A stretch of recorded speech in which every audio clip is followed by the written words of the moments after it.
Hey guys, and welcome back to Cornerstone Youth Markham's YouTube channel. My name is Sarah, and I'm so excited to continue along with our series, True Story, a series all about identity and looking at true stories from real people in the Bible to find out who we are and who God is. Are you ready? I'm so ready. But first, we're going to try a little difficult challenge. On the topic of difficult challenges, I've created a hard game for myself. Do you guys remember skee ball from places like Chuck E. Cheese, Woody Woodchucks, Dave & Buster's?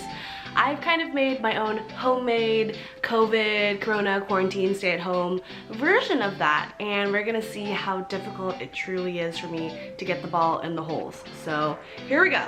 So I found an old Bristol board lying around, and I cut some circles and made some holes, did some drawing and stuff like that.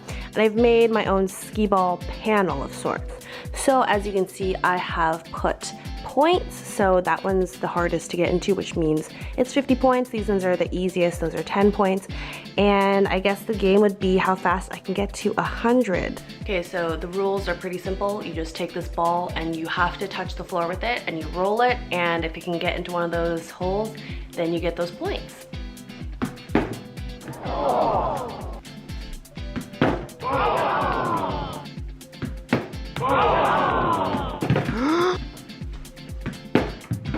Yes!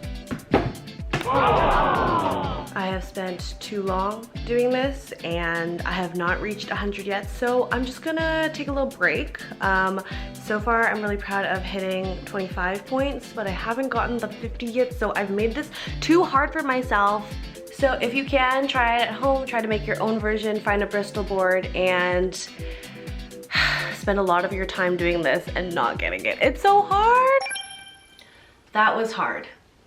You and I will face much harder challenges in our lifetimes, and sometimes we'll be excited by the challenge, and sometimes we'll feel defeated by it. But no matter the challenge, there are certain truths that you and I can hold on to. We can study the life of Elijah, a prophet or messenger of God, to see how God shows up for us in challenges. So Elijah was sent by God to go against this king called King Ahab. And King Ahab was not a good guy. So in Israel, he had murdered people unjustly, he had disobeyed God, and he led the nation in following a false god called Baal. I'm the bad guy.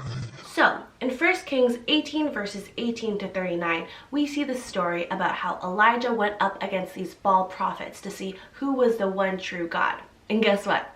God was the one true God, not the god Baal.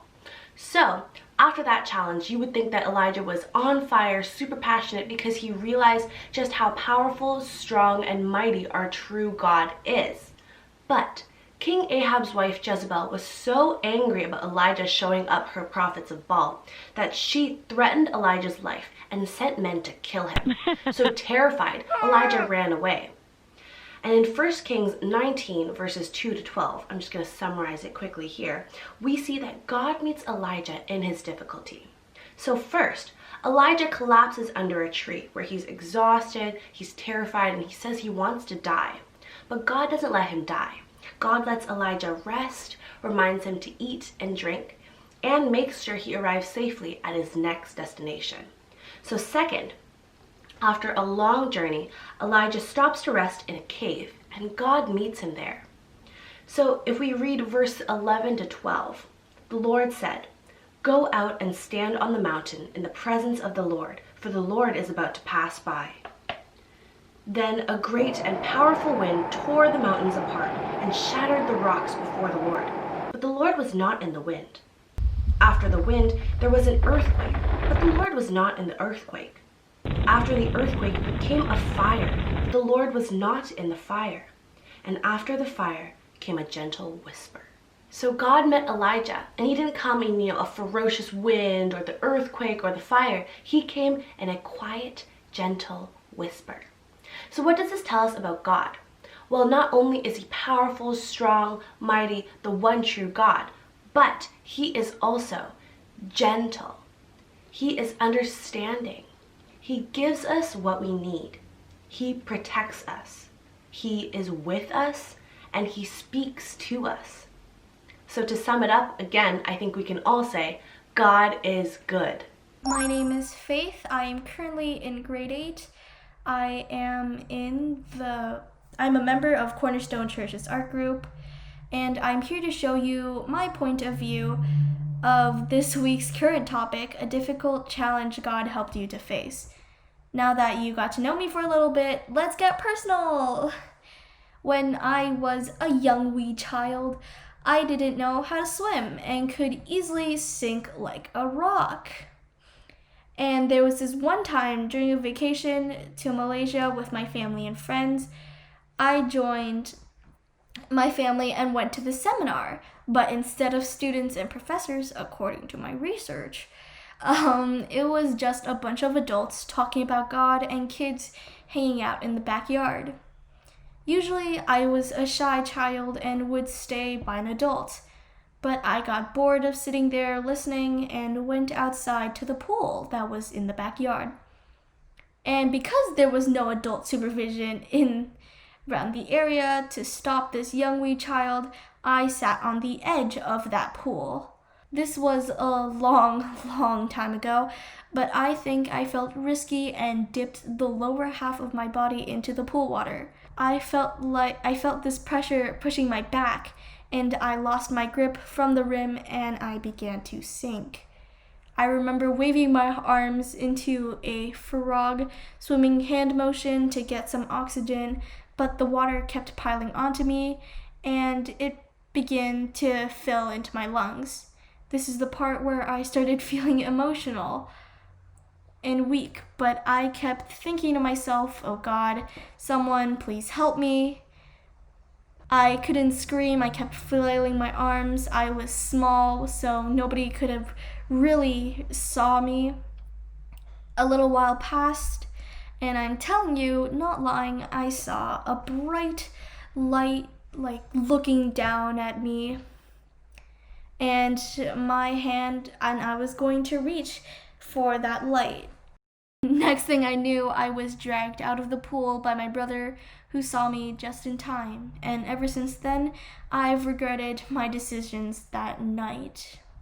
Hey guys, I'm currently editing this video right now, but I just wanted to pop on here to just say that Faith's story of how God saved her in that really difficult situation is so amazing. It really speaks of his character, because Faith was struggling in that water, right? She nearly drowned, but she said she saw God stretch his hand, his light towards her, and he saved her with the help of her brother. And I think that that's so amazing, because Faith's story is really like Elijah's story, right? Remember when Elijah collapsed under that tree because he was so tired and spent and he was drained.